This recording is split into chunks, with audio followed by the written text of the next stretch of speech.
আশ্রমে কি সুন্দর একটি গাভী। আরে ভাই সত্যি এই তো গাভীটি তো খুব সুন্দর।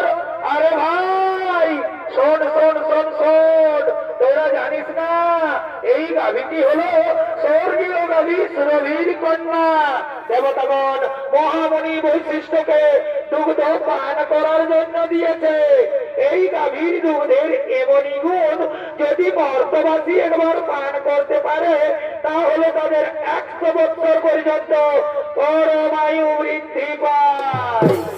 এই গাভীর গুণগান শুনে প্রভাব ঋষির স্ত্রী ছুটতে ছুটতে আসছে।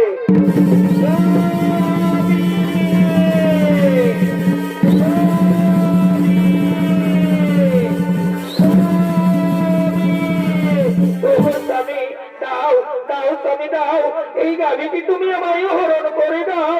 এই গাভীটির আমারও ভীষণ প্রয়োজন। এই গাভীটি আমি মর্তলোকে নিয়ে যাব, আমার প্রিয় বান্ধবীকে এই গাভীটি উপহার দেব। দাও দাও স্বামী দাও, এই গাভীটি তুমি আমায় হরণ করে দাও। না না প্রিয় না, এই গাভী আমরা হরণ করতে পারবো না। তাছাড়া আমরা মনি ঋষিগণ এই গাভী হরণ করে আমরা কি করব? অবশ্যই তুমি জানো না মর্তলোকে ঈশ্বরাজির কন্যা জিতবতী আমার প্রিয় বান্ধবী, আমি তাকে এই গাভীটি উপহার দেব। দাও দাও স্বামী দাও, এই গাভীটি তুমি আমায় হরণ করে দাও। ভাই মনিগণ, ওরে ভাই মনিগণ, তোমরা বলো তো আমি এখন কি করব?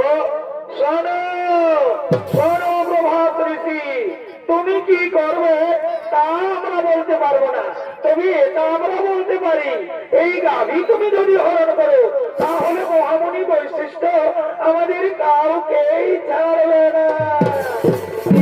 স্বামী তুমি না বলো না স্বামী, দাও দাও স্বামী দাও, এই গাভীটি তুমি আমায় হরণ করে দাও।